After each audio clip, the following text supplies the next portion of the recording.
Здравствуйте, дорогие десятиклассники! Сегодня мы с вами снова встретились на телеуроке по русскому языку. Богатство языка выражается прежде всего в запасе слов, которым владеет человек, или, как говорят языковеды, в богатстве лексики. Сегодня на уроке мы изучим лексику с точки зрения стилистической окраски и с точки зрения ее употребления. Посмотрим сюжет из детского юмористического киножурнала «Ералаш». Ну, почему мы так говорим? Здравствуйте!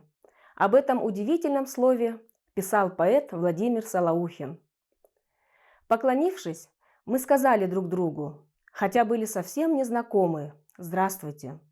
Что особого тем мы сказали друг другу? Просто «здравствуйте», ведь больше мы ничего не сказали.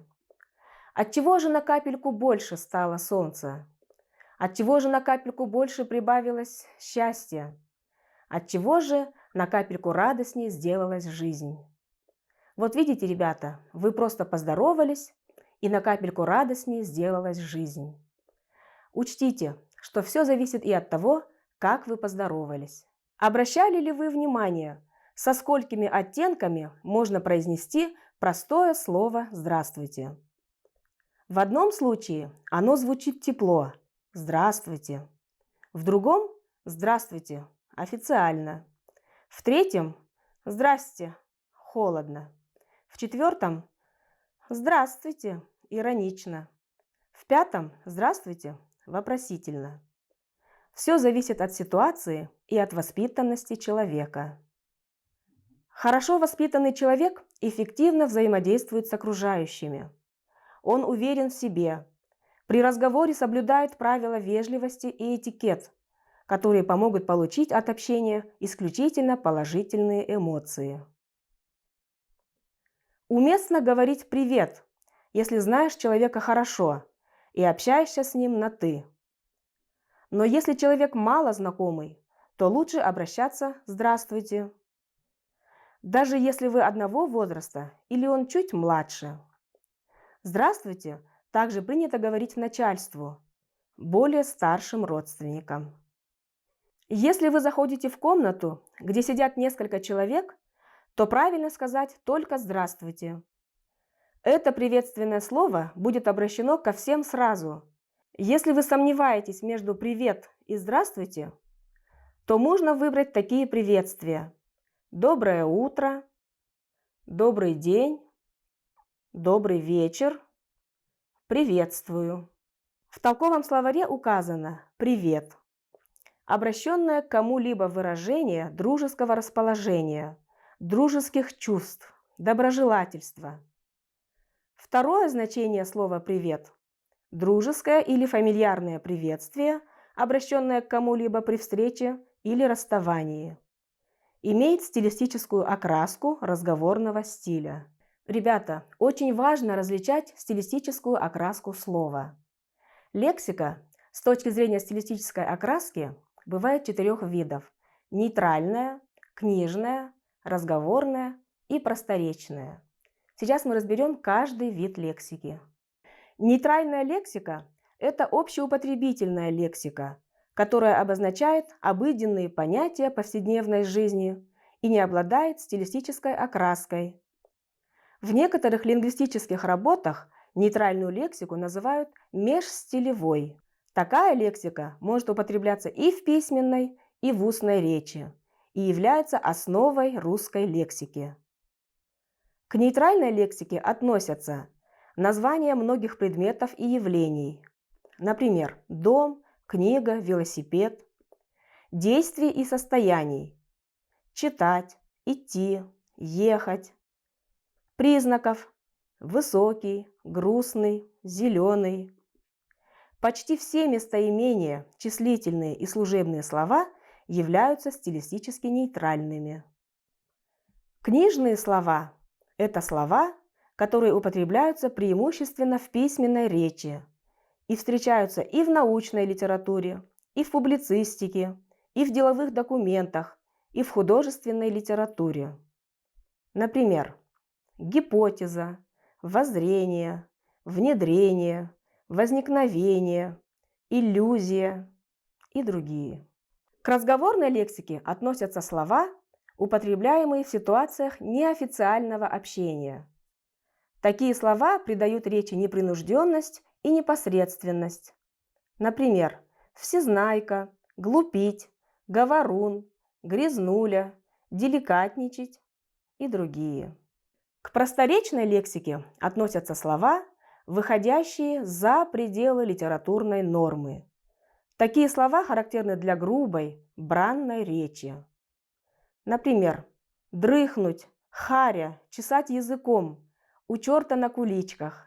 С точки зрения употребления лексика бывает общеупотребительная и ограниченная в употреблении. Общеупотребительные слова – это те, которые известны всем носителям языка, независимо от рода их деятельности и территории проживания. К словам с ограниченной сферой употребления относятся диалектизмы – это слова, известные только жителям определенной местности. Также жаргонизмы, иначе их называют арго и сленги. Арго от французского жаргон – это речь социально замкнутых групп, неформальных сообществ. Арго еще называют секретным или потайным языком, так как он создается искусственно, специально, с целью сделать его непонятным для других людей. Существуют разные виды арго – школьное, студенческое, воровское и тому подобное. Например, Камчатка – так называют задние парты в школе. Шпора – шпаргалка. Это примеры школьного арго. Арго не имеет собственной грамматической и фонетической системы. Он обладает лишь специфической лексикой и фразеологией. Не следует путать жаргоны и арго. Жаргон – это разновидность речи, используемая преимущественно в устном общении людьми одной профессии, одного возраста, социального положения, объединенными общими интересами. Некоторые лингвисты используют этот термин как синоним арго, другие отмечают между ними некоторые отличия. Так, использование жаргона призвано демонстрировать принадлежность к определенной социальной группе. Арго же, напротив, служит для того, чтобы замаскировать содержание коммуникации.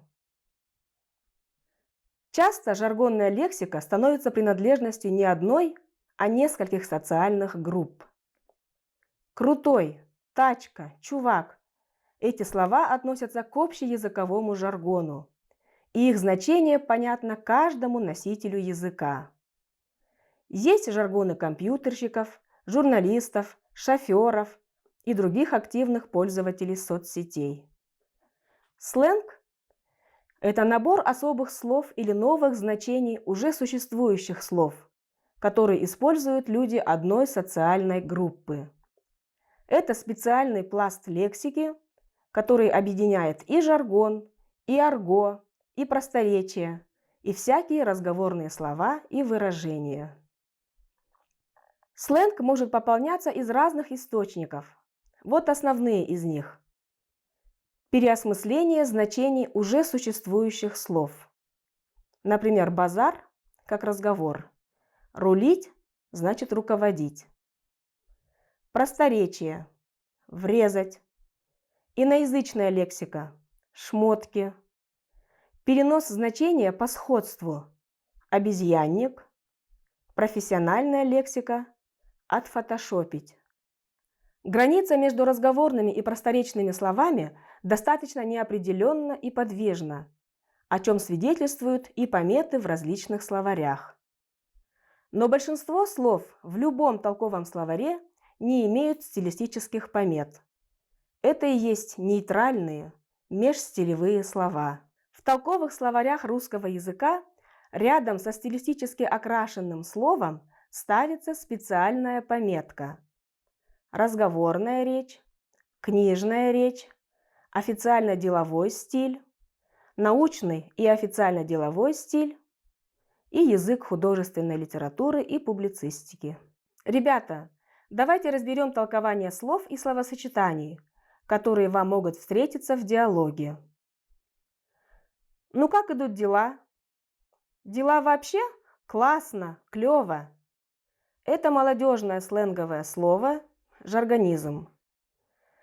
Для представленного ряда жаргонизмов альтернативным литературным синонимическим рядом будет следующий: отлично, чудесно, прекрасно, восхитительно, хорошо. Варежку-то разинул, откроешь варежку. Это грубое просторечие, означающее зазеваться, стать невнимательным. Оборот этот, мягко говоря, переполнен эмоциями, не всегда уместными. Странный эффект, не правда ли? Открыть – вполне себе нейтральное слово. Варежка – безобидный атрибут зимней одежды. Почему же совместное существование этих двух простых слов дает такой неожиданный результат? Откуда же, спрашивается, взялась варежка как предмет зимней одежды? Неужели из вареги обозначение рта? Нет, полагают языковеды. Мы имеем дело с так называемой амонимией. Слова одинаково выглядят и произносятся, но по значению они совершенно разные. Это случайное совпадение. А потому и выражение «открыть варежку» постепенно потеряло связь с древним «варега» в значении «рот». Так что, открывая или закрывая варежку, мы всего лишь открываем и закрываем рот. И теплые шерстяные варежки здесь абсолютно ни при чем. Ребята, а теперь разберем выражение «вылупишь зенки». Зенки – это глаза, очи. Глаза, очи, зенки. Все эти слова обозначают орган зрения и являются синонимами. При этом слово «глаза» служат простым названием данного понятия, не несут никакой дополнительной экспрессивной окраски, широко употребительно как в разговорной, так и в книжной речи. Например, «И впился комар как раз тетке прямо в правый глаз». Слово «очи», обозначая глаза, одновременно имеют окраску некоторой торжественности. Оно употребляется преимущественно в поэтических произведениях. Например, где ж вы, очи карие? Где ж ты, мой родимый край?» Наоборот, слово «зенки» имеет оттенок крайней резкости, грубости, употребляется в устной, ненормированной речи. Эти слова действительно имеют одно и то же лексическое значение. Отличаются они тем, как именно они называют предмет.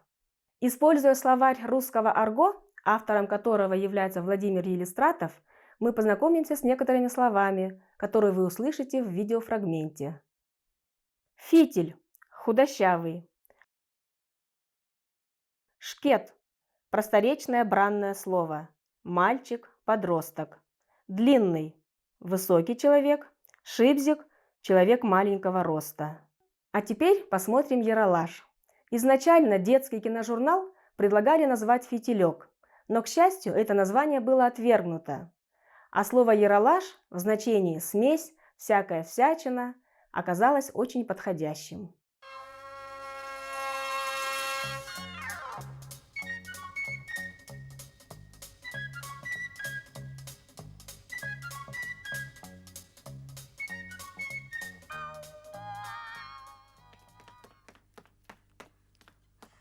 Привет. Здравствуй, Ваня. Здравствуйте. Ну, как идут дела? Дела моща. Что? Классно, говорю, еще один фитиль такое сморозил. Подкатывается к шкету, дай, говорит, велик погонять, сел и почесал. А тут училка, он давай выпендриваться, варежку-то разинул, да как дерябнется. Сам с фингалом, училка чуть не с катушек, а велик гикнулся. Поржачка, клево, да? А лошадь? Какая лошадь? Ну, которая ржала. Да нет, это не лошадь. Это парень один длинный, подкатил к шкету. На велосипеде? Да нет, велик у шкета был. У какого шкета? Ну, Шибзик один, да вы знаете его, ходит здесь вот с таким шнобелем. С кем ходит? Да не с кем, а с чем, рубильник у него в виде паяльника. Ну? Ну вот, дай, говорит, велик погонять, сел и почесал. Кого почесал? Да нет, попилил он. И распилил. Что распилил? Ну, велик. Чем? Паяльником? Нет, паяльник у Шкета был, а у фитиля фингал. Он и стал кочевряжиться, варежку-то разинул, вот и дерябнулся. На самой толкатка, что велик, гикнулся. Дерябнулся или гикнулся? Накрылся на мелкие кусочки. Ну, теперь поняли? Теперь понял. Скажи, а что вы проходите по литературе? Гоголя проходим. Чуден Днепр при тихой погоде, довольно и плавно мчит сквозь горы, леса, реки свои. Замечательные слова. Как это? Классный Днепр при клевой погоде, когда, кочевряжась и выпендриваясь, пилит сквозь леса и горы клевые волны свои. Вылупишь зенки, откроешь варежку из катушек. Редкая птица дочешет до середины, а если дочешет, так гикнется, что копыта отбросит. Замечательно. Гикнулся. Ну почему мы так говорим? Ребята, я думаю, вам было весело. В сюжете есть слова. Теперь понял. Скажи, а что вы проходите по литературе? Гоголя проходим. Чуден Днепр. Ребята, внимание на экран. Сейчас мы послушаем отрывок из произведения Николая Васильевича Гоголя. Николай Васильевич Гоголь. Чуден Днепр при тихой погоде. Фрагмент из повести «Страшная месть». Читает Александр Водяной.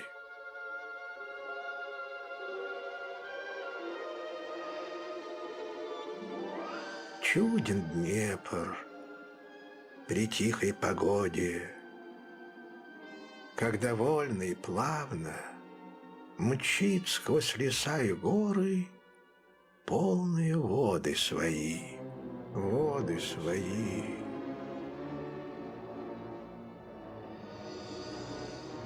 Не зашелохнет, не прогремит, не зашелохнет, не прогремит. Чудится, будто весь вылит он из стекла. Чудится, будто весь вылит он из стекла.